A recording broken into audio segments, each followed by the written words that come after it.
Assalamualaikum warahmatullahi wabarakatuh. Kembali lagi di channel Berpacu Dalam Misteri. Gimana kabar kalian? Semoga selalu diberikan kesehatan dan rezeki yang berlimpah. Kali ini saya akan melanjutkan cerita horor karya dari Ujang Tea 5 yang berjudul Teror Penghuni Wisma Angker part akhir. Seperti apa ceritanya? Yuk, siapkan kopi, duduk senyaman mungkin, pejamkan mata, dengarkan dan simak baik-baik ceritanya. Guyuran hujan disertai tiupan angin kencang menyambut aku dan Remy yang sedang menyusuri sebuah jalan pedesaan yang sangat curam. Kubangan-kubangan air yang seperti puluhan kolam lumpur itu cukup menyulitkan perjalanan kami. Sesekali kami harus berhenti juga karena kabut yang turun tiba-tiba. "Rem, masih jauh nggak rumah Om Warso?" teriakku. "Enggak lah, kira-kira 15 menit lagi. Kita masih harus lewatin pemakaman kampung sama satu punggungan kars lagi," Remy membalas berteriak kepadaku.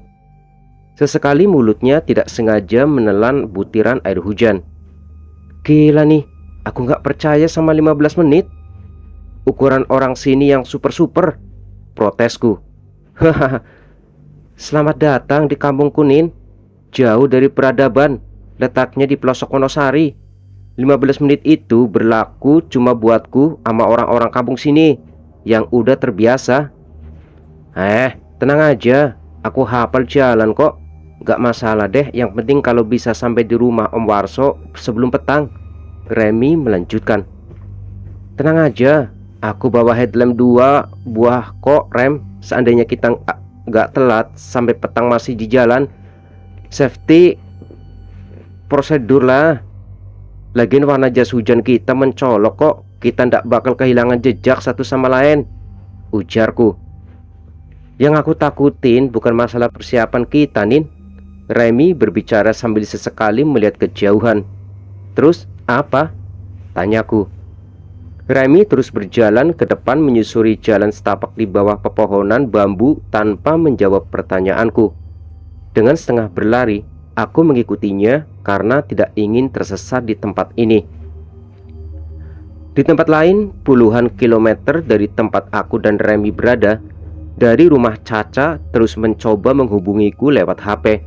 Karena berkali-kali hanya pesan operator bahwa nomor yang dihubunginya tidak aktif. Dia langsung membuang HP-nya di kasur sambil menggerutu. "Ini anak kemana sih? Susah dihubungin. Dia katanya mau cerita jelas soal sosok harimau gaib itu ke gua," gerutu Caca sambil memukul-mukul guling. "Kamu kenapa toh? Mbok cerita sama bapak," ucap ayahnya sambil tersenyum. "Bapak, ngagetin aja sih. Sini pak, Caca boleh cerita sesuatu nggak?" tanya Caca. Mau cerita apa anak bapak yang cantik ini?" Tanpa basa-basi, Caca langsung bertanya kepada ayahnya, mengapa sejak kejadian malam itu si Nino temannya selalu melihat penampakan seekor harimau di dekat Caca. Ayahnya pun terkejut dengan perkataan putrinya itu. Dengan wajah yang berubah agak serius, ayah Caca mengungkapkan sesuatu tentang masa lalu keluarganya.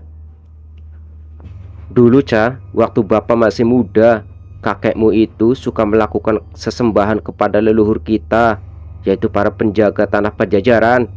Dan kakekmu itu adalah titisan salah satu abdi Prabu Siliwangi di masa lalu.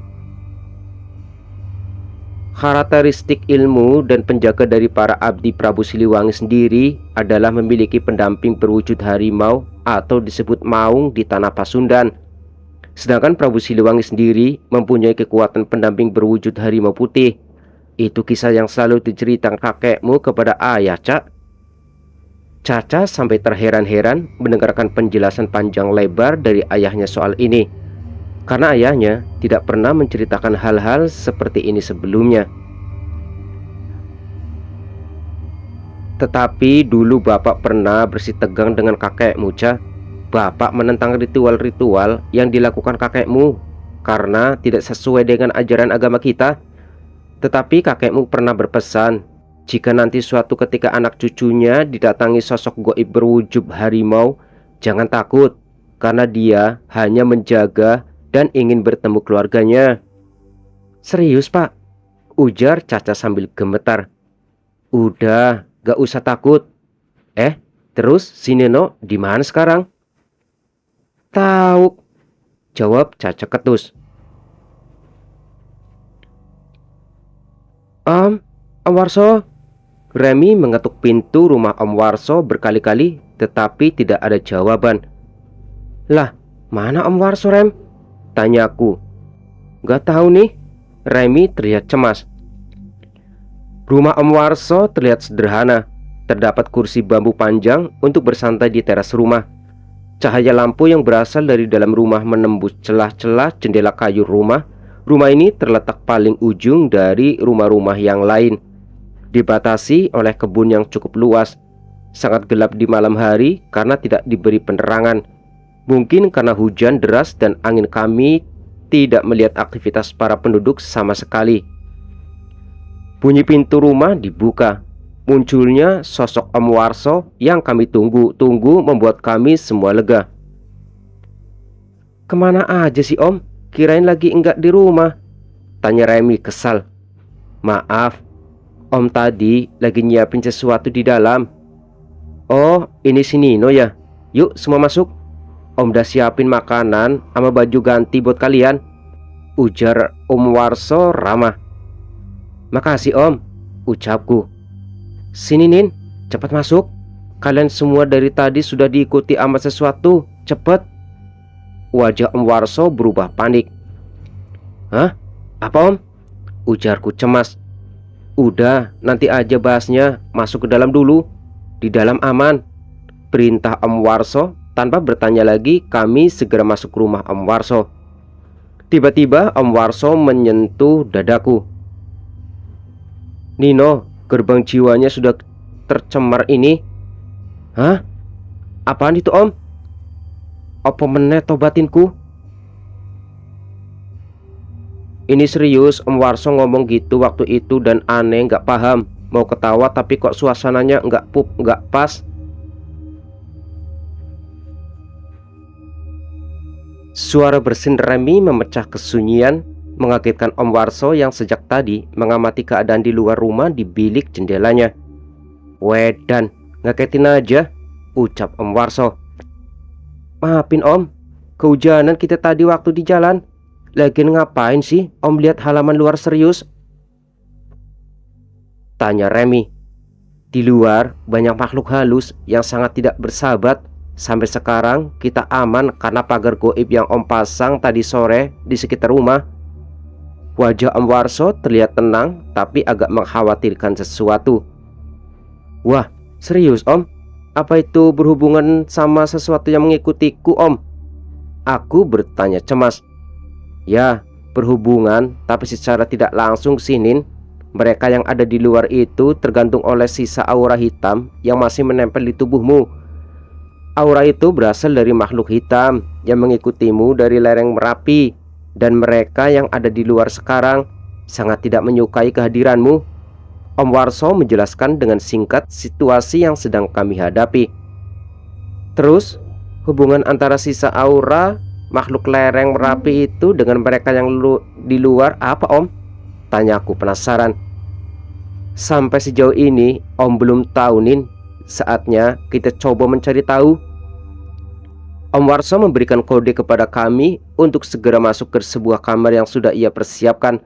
Di dalam kamar sudah tersedia beberapa jenis ubur ampeh atau sesajen. Bau dupa memenuhi sisi ruangan kamar ini. Terlihat beberapa pusaka koleksi Om Warso seperti beberapa bilah keris dan sepasang tombak kecil menghiasi dinding kamar. Kamar ini merupakan kamar khusus yang digunakan Om Warso untuk bermeditasi atau melakukan ritual tertentu. Silakan semua duduk menghadap ke arah jendela kamar ini. Duduklah bersila dengan punggung tegak. Om akan mengambil sesuatu dulu. Perintah Om Warso membuat aku dan Remi saling berpandangan kebingungan. Ini kita mau ritual apa Ren? Ujarku cemas. Gak tahu nih. Aku belum pernah kayak beginian." Remi pun kebingungan. Tak lama kemudian, Om Warso datang sambil membawa bungkusan kain hitam dan menaruhnya tepat di hadapan kami. Setelah menaruh bungkusan kain hitam itu, Om Warso kemudian menyalakan beberapa lilin yang sudah disiapkan. Kemudian, ia berdiri lagi untuk mematikan semua lampu yang ada di rumah, termasuk di kamar ini.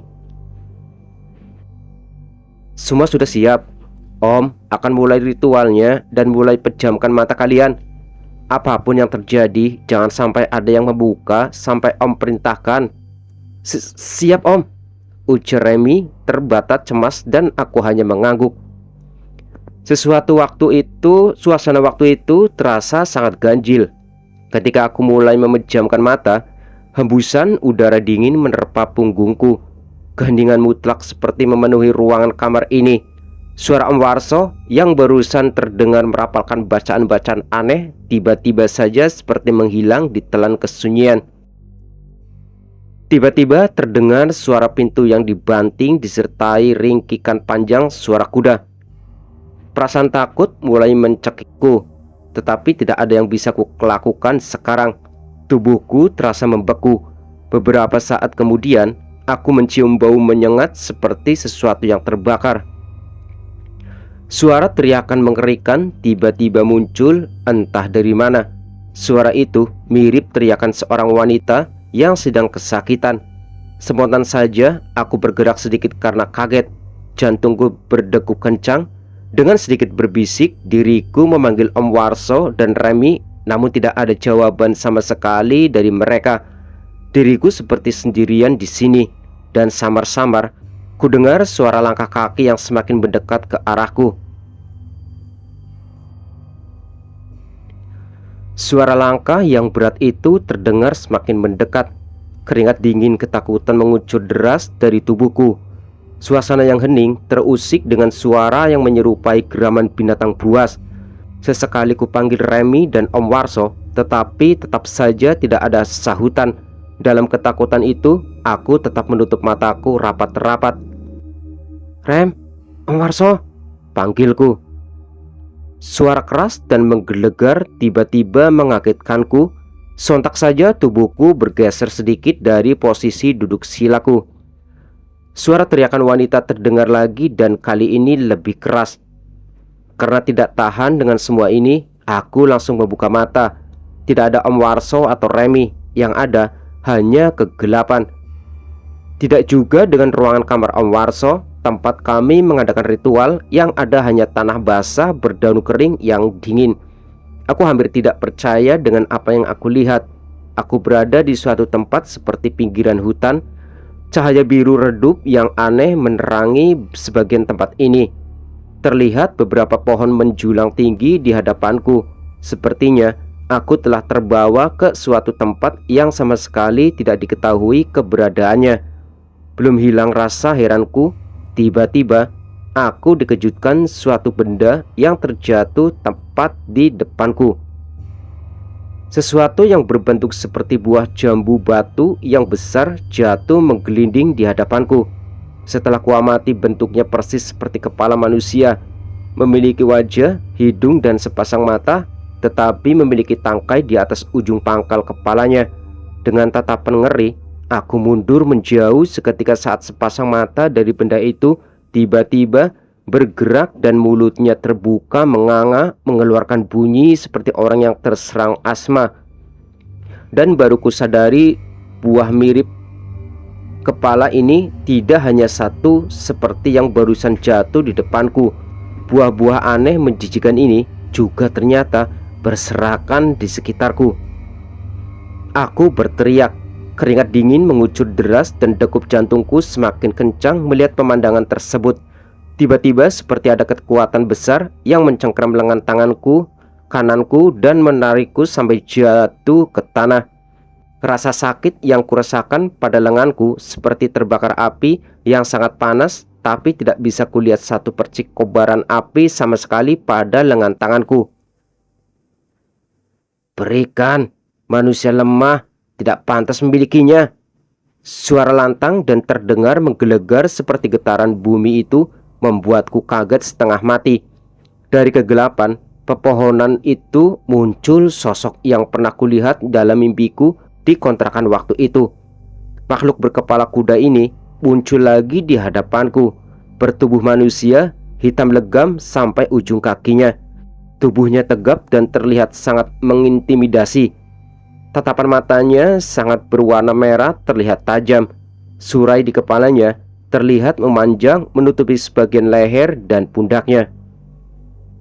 Leluhurmu yang juga dari tanah Mataram menitipkan sesuatu yang sangat tidak pantas dimiliki orang sepertimu.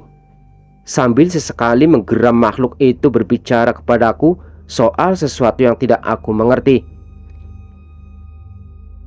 Aku benci tanah selatan ini, benci dengan wanita itu.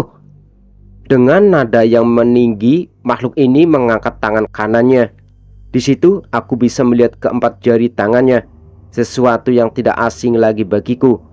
Ya, pemilik empat jari yang meneror aku dan Aldo malam itu di kontrakan. Semua perlahan semakin jelas bagiku. Dengan gerakan yang cepat, tangan kanan makhluk itu meraih dan mencengkram salah satu pohon, menariknya hingga menukik condong ke arahnya berdiri. Bersamaan dengan itu, terdengar suara rintihan manusia. Tidak hanya satu, namun banyak jumlahnya. Aku berusaha mencari arah datangnya suara-suara itu, tetapi tidak dapat menemukannya. Kulihat buah-buahan aneh itu pun tidak mengeluarkan suara rintihan tersebut. Tetapi kemudian ada sesuatu yang menarik perhatianku. Ya, pohon yang ditarik oleh makhluk itu bergerak-gerak seperti hidup. Dan lagi-lagi aku melihat pemandangan yang sangat mengerikan. Ternyata pepohonan ini bukan sekumpulan pohon yang biasa. Pohon ini terdiri dari tumpukan tubuh manusia yang tak beraturan, menjulang tinggi dan bercabang membentuk pohon.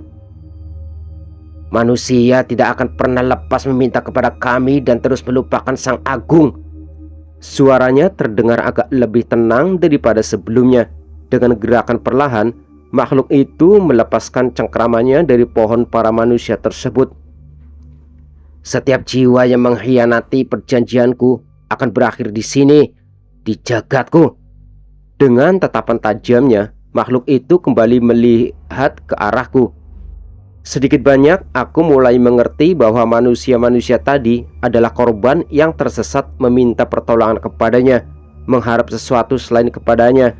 Jiwa-jiwa ini akan tersesat di sini selamanya sampai takdir yang menentukan nasib mereka. Dengan tubuh yang tidak berdaya sambil meringis menahan sakit yang keramat sangat pada tangan kananku, aku bergerak perlahan menjauh dari makhluk itu. Sayup-sayup ku dengar sesuatu seperti pernah mendengarnya tapi tidak tahu di mana. Tetapi dengan segera aku menyadarinya bahwa itu adalah suara Om Warso yang merapalkan mantra bercampur dengan suara Remi yang memanggilku berkali-kali. Bersamaan dengan itu, ada sepasang tangan yang mencengkram pundakku menarikku dengan kencang ke arah belakang. Kepalaku berputar, perutku terasa mual dan pandanganku seketika menjadi gelap. Nin, woi, Nin. Suara Remi terdengar jelas di telingaku, tetapi mataku tidak dapat kubuka. Kepalaku terasa berat seperti masih ada yang menarik-narik kesadaranku. Seketika kurasakan percikan air diikuti usapan tangan seseorang menyeka wajahku. Nin, bangun. Kamu gak apa-apa sekarang? Suara Om Warso membuat perasaanku lega. Iya Om. Kubuka mataku perlahan. Nampak wajah Om Warso dan Remi yang terlihat sangat khawatir. Ini, diminum dulu airnya. Om Warso memberikanku segelas air. Kamu tadi lihat apa aja, Nin? Remi bertanya kepadaku. Pokoknya ngeri deh. Kamu sih nggak nurut sama Om. Jangan buka mata apapun yang terjadi. Iya Om, maaf Om, ucapku sambil meringis. Ibarat tadi kita bertiga sama-sama naik bis yang sama, tapi karena kamu membuka mata, ya sama aja kamu turun tiba-tiba di jalan yang Om sebagai supirnya aja nggak tahu. Tapi waktu itu suara Om enggak kedengaran lagi. Terus aku panggil-panggil juga nggak ada jawaban protesku. Itu semua karena mereka berusaha menutup indera kita, menarik kita perlahan ke alam astral. Kalau Om tidak bisa menemukanmu, akan ada makhluk liar yang mengisi tubuhmu yang berasal dari dunia sana, sedangkan jiwamu bakal tersesat di alam sana. Serius Om? Tanyaku. Serius Nin, sekarang pelan-pelan ceritakan yang kamu alami di sana. Aku menceritakan semua detail menjadikan yang aku alami di sana. Om Warso dengan serius mengamati sambil memikirkan sesuatu, sedangkan Remy terlihat sedikit mengantuk dan agak terlihat kelelahan. Jangan tidur kamu Rem, cuci muka sana. Om Warso memukul punggung Remy dan menyuruhnya untuk mencuci muka. Anterin dong Om, serem nih. Heis, gak ada anter-anteran, udah sana cepet. Om, menurut Om, sosok makhluk berkepala kuda itu siapa Om? Dia juga berbicara soal kepunyaanku. Entah apa itu. Ya pokoknya seperti yang aku ceritain tadi Om. Gini Nin, pertama-tama kamu harus tanya keluargamu dulu, cari tahu sesuatu yang ada sama dirimu. Dan soal kuda hitam itu biar Om yang nyari tahu. Tapi ingat loh, jangan sampai menyerah sebelum semuanya ini berhenti. Iya Om, jawabku. Oh iya, walaupun Om belum kamu kasih tahu soal ini, Om mau kasih saran buat kamu. Apa Om? Teman wanitamu itu sudah dijaga oleh sesuatu. Kamu gak usah khawatir, dia aman. Om Warso meyakinkanku. Udah seger nih. Remy sudah kembali dari kamar mandi dengan raut muka yang lebih segar. Oke, malam ini kita begadang semua sampai pagi untuk menghindari hal-hal yang enggak diinginkan. Tapi kalau kalian memang sudah ngantuk berat karena kecapean, ya Om yang jaga kalian. Terus kok ada suara seperti ada yang bisik-bisik dan ngobrol di depan ya Om? Ada suara ketawa-ketawanya juga itu? Remy bertanya kepada Om Warso. Udah, biarin aja. Itu makhluk-makhluk yang ada di luar, cuekin aja Rem. Iya Om. Aku merasa sedikit tenang karena pertolongan Om Warso. Tetapi aku tidak bisa melupakan apa yang sudah terjadi tadi. Pandanganku berputar melihat sekeliling kamar dan berhenti tertuju kepada sesuatu. Bungkusan hitam yang sebelum ritual dibawa oleh Om Warso ke kamar ini. Apa sebenarnya isi bungkusan hitam itu? Pikirku. Hari ini langit memang mendung dan berwarna hitam pekat. Tetapi kali ini langit hanya menurunkan rintik hujan yang menemani kepulangan kami dari kediaman Om Warso. Tidak banyak yang kami bahas di dalam perjalanan. Beban kejadian semalam membuat kami sangat lelah dan mengantuk karena kurang tidur. Bawaan kami juga semakin banyak. Barang-barang titipan Om Warso yang dipinjamkan kepada kami untuk mengusir gangguan jin hitam itu cukup membebani ransel kami. Aku berjalan di depan dan Remy mengikuti di belakangku. Nin, suara Remy tiba-tiba memecah kelamunanku. Apaan? Ujarku sambil menengok ke belakang. Kali ini kita ambil jalan memutar aja ya. Aku takut Nin kalau lewat jalan yang kemarin, ujar si Remy sambil celingak-celinguk. Emang kenapa? Tanyaku. Gini loh, kamu tahu kan pemakaman desa yang kita lewatin kemarin? Iya tahu. Terus kenapa? Waktu di perjalanan ke rumah Om Warso kemarin sore, aku lihat penampakan di situ, tapi nggak bilang sama kamu. Hah? Yang bener? Tanyaku penasaran. Iya, aku lihat ada sesosok wanita jangkung dan tinggi besar memperhatikan kita dari dekat pintu gerbang makam. Udah gitu mukanya itu loh pucat. Mulutnya berantakan lagi, kayak nggak ada bibir.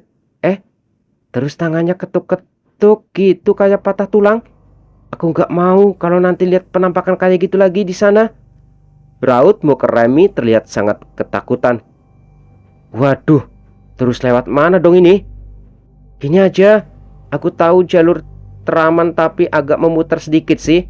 Lagian ini masih mendung pekat langitnya. Terus masih hujan rintik-rintik. Banyak pepohonan rindang di sana dan jalan setapak yang curam bikin tambah kesulitan lagi buat kita kalau ada apa-apa. Ya udah, apa rencanamu sekarang? Ini juga kita bawa barang-barang dari Om Warso loh. Pokoknya aku sih nurut aja. Kamu kan orang sini lebih tahu. Oke, kita lewat jalan yang biasa aku lewati kalau aku mau berkunjung ke tempat kakek. Nanti beberapa meter ke depan ada 3 persimpangan kan? Nanti kita ambil jalur yang kiri. Seberapa jauh ini nanti? Ya memutar sampai 1 kilometer sih. Tapi tempat ini lumayan sering dilewati orang yang cari ranting atau kayu bakar. Terus dari situ kita bisa melihat desaku dari atas bukit. Jadi dapat kupastikan kita melalui jalur yang benar untuk sampai ke rumahku nanti. Remy meyakinkanku. Oke lah, aku mengiyakan. Rute yang kami lalui ini agak berbeda. Medan yang kami lalui tanahnya tidak basah seperti yang kita lalui kemarin sore. Tanah di jalur ini lebih didominasi bebatuan. Kars pepohonan tidak begitu banyak dan memang seperti apa yang dikatakan Remy kepadaku. Kami bisa melihat desanya dari atas sini. Sesekali Remy berhenti dan meminum air yang dibawanya dalam botol air mineral kecil. Sedangkan aku terus memikirkan dan menebak-nebak isi dalam bungkusan kain hitam itu yang kini sudah ada di dalam tasku. Karena Om Warso berkata, benda di dalamnya sudah diselimuti kain sebanyak 8 lapis. Jadi walaupun sudah ku pegangi, tapi aku tetap saja tidak bisa menebak apa itu isinya. Udah, nanti lihatnya di kontrakan aja. Remy menegurku karena dari tadi rupanya dia memperhatikanku. Penasaran aja sih. Kira-kira kenyal gak isinya? Tanya Remy usil. Mana adalahnya begituan, protesku. Dengar sesuatu nggak? Tanya Remy. Bentar, emang suara apa? Tanyaku. Kami berdua memasang telinga baik-baik, mencoba mendengarkan suara yang terdengar sampai ke tempat kami dan samar-samar tertiup angin perbukitan. Waktu itu aku mendengar seperti ada suara wanita yang meminta tolong, tapi lain halnya dengan Remy. Dia mendengar suara yang berbeda. Bukan suara wanita minta tolong seperti yang aku dengarkan, melainkan suara teriakan-teriakan anak kecil yang bersorak-sorai. Mendengar suara-suara yang tidak wajar itu, kami kemudian sepakat untuk mengabaikannya dan segera melanjutkan perjalanan kami menuju desa. Remy teringat pesan Om Warso semalam dan menyampaikan kepadaku bahwa nanti dalam perjalanan pulang kami akan mengalami beberapa gangguan-gangguan yang tidak wajar. Om Warso berkata hal-hal tersebut hanya bersifat ujian yang akan kami hadapi sampai kami tiba di kontrakan Jogja nanti. Selalu mempersiapkan untuk beberapa kemungkinan yang terburuk dan harus lebih berhati-hati dalam perjalanan. Kami tiba di rumah Remy pukul 10 pagi. Orang tua Remy menyambut kami dengan ramah dan menanyakan kabar Om Warso. Setelah cukup beristirahat dan mempersiapkan barang-barang, kami berencana berangkat dari desa pukul 4 sore hari. Selagi aku mempersiapkan motor di halaman rumah, tiba-tiba Remy yang sejak tadi berada di kamarnya lari sekencang-kencangnya sampai keluar pintu depan rumahnya. Aku yang kebingungan bertanya apa yang barusan saja terjadi padanya. Ada apa, Torem? Woi, itu tasmu bisa gerak-gerak sendiri? Kaget aku sambil memperlihatkan mukanya yang panik. Ya udah, nanti kita lihat bareng-bareng. Baru saja akan beranjak ke kamar bersama Remy, tiba-tiba ada pesan masuk dari bapak. Setelah kubuka isinya, menanyakan kepadaku mengapa tiba-tiba bertanya soal leluhur kita dan sejarahnya. Bapak menyanggupi untuk menceritakannya semua kepadaku, tetapi nanti malam karena bapak pagi ini masih ada urusan. Wah, biar makin jelas nih nantinya, kata Remy yang juga melihat isi pesanku dan aku pun cuma mengangguk. Setelah membaca pesan kami, segera ke kamar dan melihat tas ranselku sudah bergeser ke atas lemari. Padahal tadi aku menaruhnya di atas kasur. Remy juga heran dengan kejadian ini dan membenarkanku bahwa tadi letak tas ranselku memang di atas kasur. Lah, tadi di atas kasur loh, protesku. Sumpah, tadi memang di atas kasur. Kok bisa ke atas lemari sih? Bukan aku yang pindahin ke situ loh. Ye, tahu Rem, hal-hal kayak gini nih harus diantisipasi, repot di jalan, ujarku. Asal nggak tiba-tiba terbang aja tasmu waktu di jalan nanti, Nin. Kami menunggu di kamar sampai tiba waktu pulang dan tas ranselku sudah tidak berulah kembali seperti tadi. Memang sempat terlihat beberapa kali bergerak, tetapi kami tidak memperdulikannya. Akhirnya tepat pukul 4:30 sore itu kami bergerak meninggalkan Wonosari menuju kota Yogyakarta. Keterbukaan ayahku mengenai leluhur keluargaku di masa lalu akan sangat membantu dalam menyelesaikan masalah dunia goib ini. Bantuan Remi dan Om Warso sangat kuapresiasi dalam mengatasi masa-masa sulit seperti ini. Ketegaran Caca juga adalah sebuah harapanku agar bisa bertahan dari permasalahan yang sama sekali tidak dia mengerti ini. Di sebuah persimpangan jalan, aku menatap sebuah papan penunjuk jalan yang bertuliskan Jogja 45 km. Sesekali kurasakan ini, bungkusan hitam itu bergerak-gerak di dalam ranselku. Aku hanya berharap tidak ada sesuatu yang merepotkan terjadi dalam perjalanan kami menuju Jogja. Nin, udah siap belum? Bentar lagi, aku singkirkan bebatuan dari dalam lubang galiannya.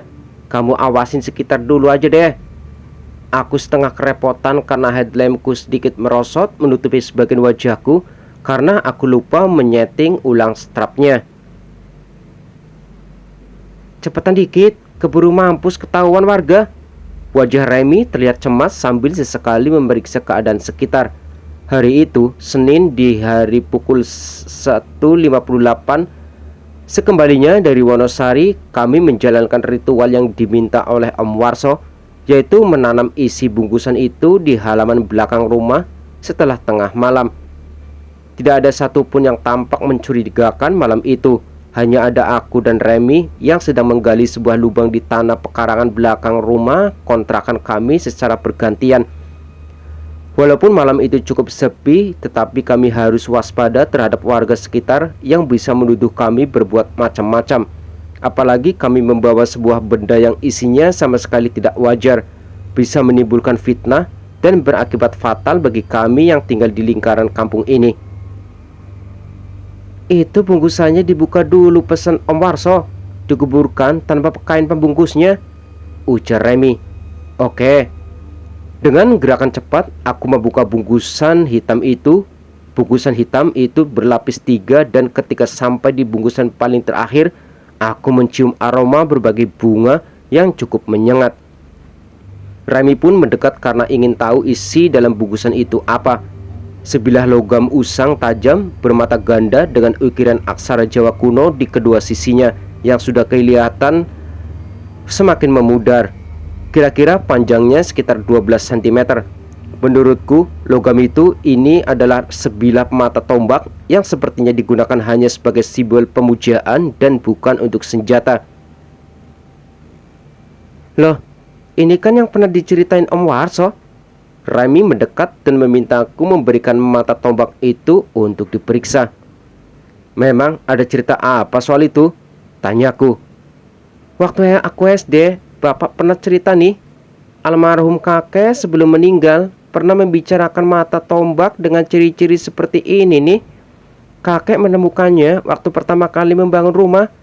Biasanya ditaruh kakek di lemari rumah, tetapi setelah pemakaman kakek, benda ini menghilang begitu aja. Tapi kok bisa ada pada Om Warso ya? Remi berpikir serius. Udah, gak pakai lama, langsung kita kubur aja, Rem. Keburu ada yang lewat, siapa tahu ada yang ronda nih, ucapku cemas. Deh, lagian perasaanku gak enak nih. Tiba-tiba, ayo cepetan.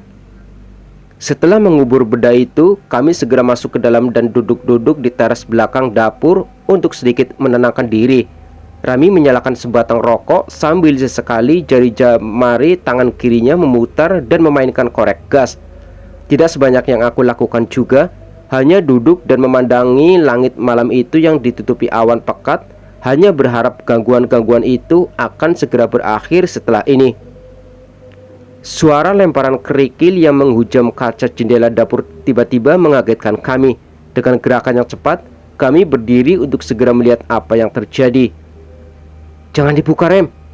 Aku melarang Remy yang saat itu akan membuka pintu dapur. "Lah, terus?" "Intip lewat jendela dulu," ujarku. Dengan gerakan berhati-hati, Remy mengintip lewat jendela dapur. Tiba-tiba raut wajahnya berubah dan tangan kirinya mencengkram pundakku. "Ada penampakan di luar, Nin." Kedua matanya Remy melotot ke arahku. "Hah? Penampakan apa?" "Wujudnya wanita cantik, kurus, pakai kemben sama selendang gitu. Tapi wajahnya itu loh." "Wajahnya apaan, Rem? Gimana?" tanyaku. Matanya hitam semua, Nin. Mana ukurannya badannya lebih tinggi dari ukuran kita. Hi, ayolah masuk kamar aja." Belum sempat kami beranjak dari dapur, sosok wanita yang diceritakan Remy dan sedang berada di luar rumah itu tiba-tiba berjalan santai melewati kami setelah tiba-tiba keluar dari kamar mandi. Sosok makhluk berwujud wanita yang kurus, berambut panjang dan berwajah pucat ini memakai pakaian adat Jawa yang berwarna gelap dengan selendang warna kuning yang tidak terlalu terang. Dengan tinggi badan yang hampir 2 meter, dia terlihat berjalan sambil menggerakkan kedua tangannya seperti gerakan menari.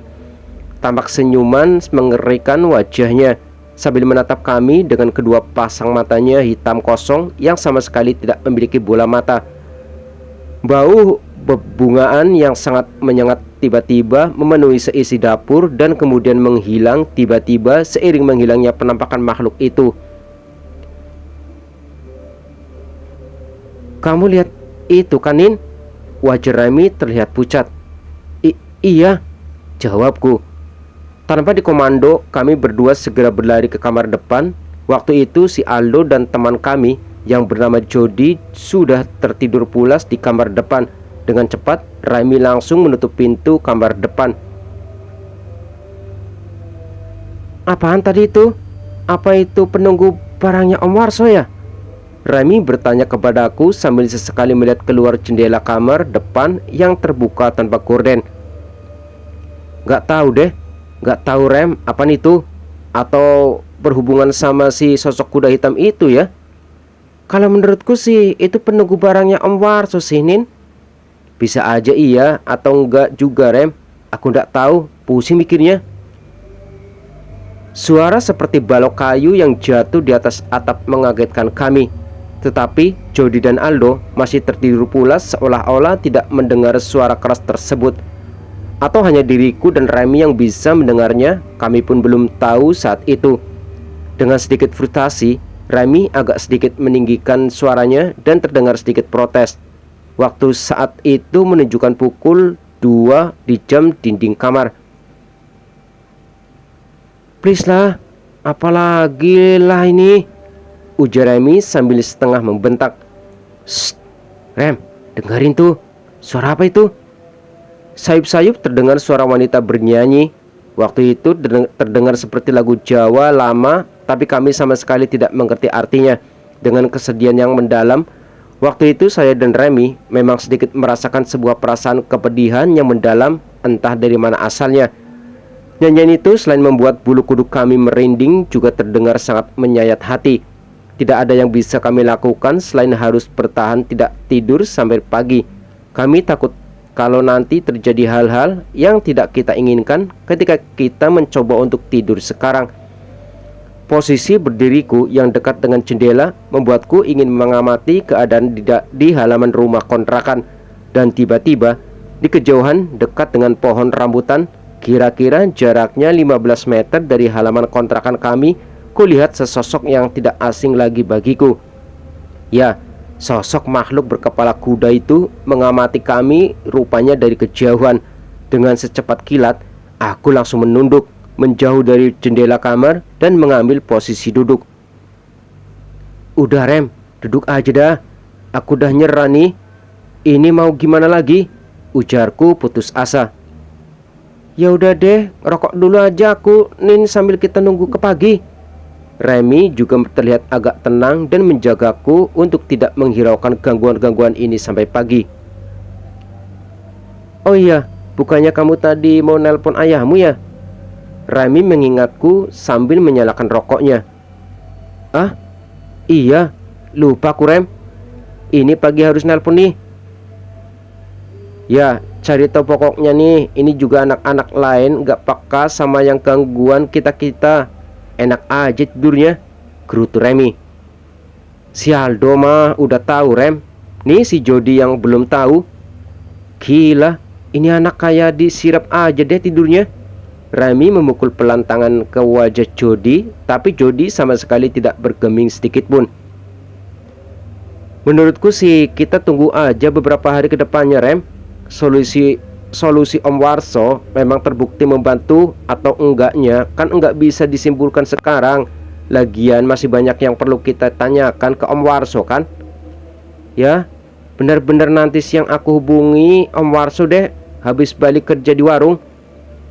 Tanpa menghiraukan gangguan gaib apapun itu, kami mencoba untuk tidak tidur dan terus melanjutkan obrolan kami sampai pagi tiba.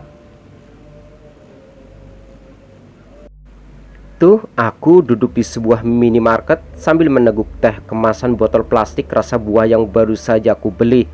Setelah kejadian semalam, aku hanya ingin melupakannya dengan sedikit bersantai di siang yang terik ini. Saat ini Remy masih berada di warungnya sambil menghubungi Om Warso untuk bertanya tentang beberapa hal. Dan sekarang waktu yang tepat bertanya dengan ayahku tentang silsilah kakek buyutku. Sudah sekitar 5 menit aku berbicara dengan bapakku melalui handphone. "Gak ada masalah Pak, Nino cuma mau tanya aja silsilah kakek buyut kita aja kok."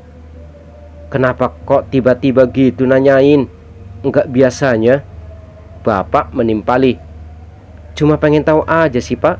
Dulu kan Mbah Kakung pernah cerita silsilah keluarga yang masih ada hubungannya sama kerajaan Mataram era VOC dulu. Cuma dulu kan Ino masih kecil Pak, belum mengerti gituan." "Ah, iya, menurut cerita mbahmu dulu ada hubungan cerita kakek buyutmu itu dengan pergolakan di Pulau Jawa waktu itu, dengan lepasnya wilayah kekuasaan Mataram yang ada di Jawa Timur ini ke tangan VOC," ujar bapak. "Terus kita ini keturunan langsung silsilah Mataram dari siapa Pak?" tanyaku. "Kalau dibilang keturunan langsung ya enggak ada ya yang seperti itu, karena sudah ada cabang silsilah yang begitu banyak dari pernikahan antara generasi.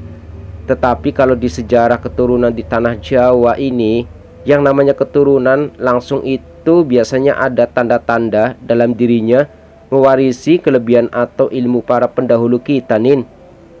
"Loh, terus yang menentukan hal itu seperti apa Pak contohnya?"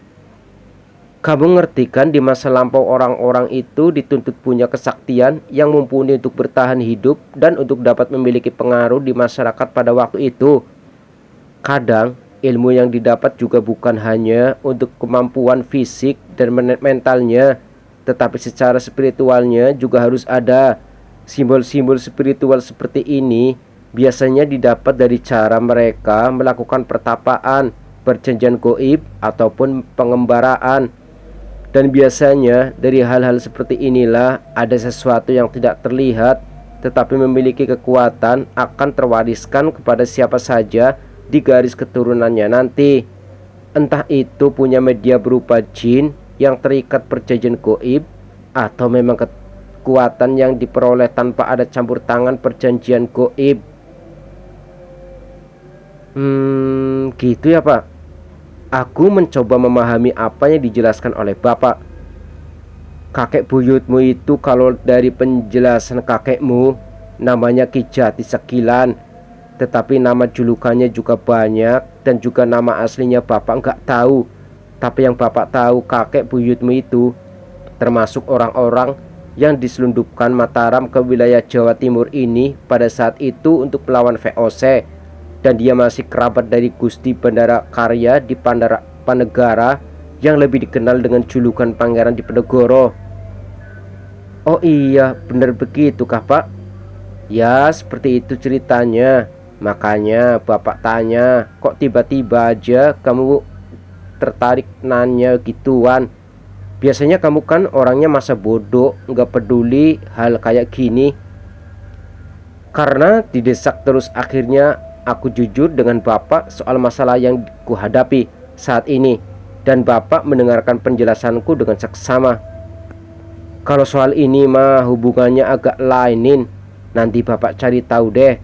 Tetapi ya kalau bisa jauhi cara-cara seperti yang kamu ceritakan. Kan kita nggak tahu nanti jadi solusi apa malah menambah masalah. Ya hati-hati aja dengan solusi yang ditawarkan Om Warso. Ya udah, nanti bapak cari tahu lagi. Udahan dulu ya. Assalamualaikum, ujar bapak mengakhiri panggilan telepon. Waalaikumsalam, Pak. Notifikasi pesan masuk barusan berasal dari Remy. Dengan singkat, dia menjelaskan tentang informasi yang dia peroleh dari Om Warso hari ini. Singkatnya, sesuatu yang menghuni pusaka tersebut berusaha menjaga kontrakan kami malam itu dari serangan-serangan goib. Tapi Om Warso berpesan kepada kami untuk berhati-hati juga terhadap pusaka tersebut. Ibarat pedang bermata dua, pusaka tersebut pun bisa berbahaya bagi kami jika salah dalam penggunaannya. Sedikit penyesalan juga disampaikan oleh Remy karena meminta bantuan Om Warso pun malah menambah masalah baru. Tetapi Om Warso menjanjikan akan menarik kembali pusaka itu jika terjadi hal-hal yang tidak diinginkan. Tidak ada pilihan lain lagi selain memiliki rencana baru dalam mengatasi gangguan goib yang menimpa kami. Panggilan telepon dari Remy tiba-tiba masuk. Halo Rem, ono opo? Wah, gawat Nin. Setelah aku dikirim pesan ke kamu, tiba-tiba aja sosok wanita itu, penghuni pusaka Om Warso itu yang lagi kita obrolin, barusan aja lewat di depanku. Serius? Tanyaku tidak percaya. Ngapain aku bohong? Wah, udah gak bener ini. Mau tanya Om Warso lagi gak enak. Ya udah, aku siap-siap pulang ke kontrakan. Aku tunggu di kontrakan ya. Remy baru saja menutup teleponnya. Dengan cepat, aku menghidupkan motor dan bergegas menuju kontrakan.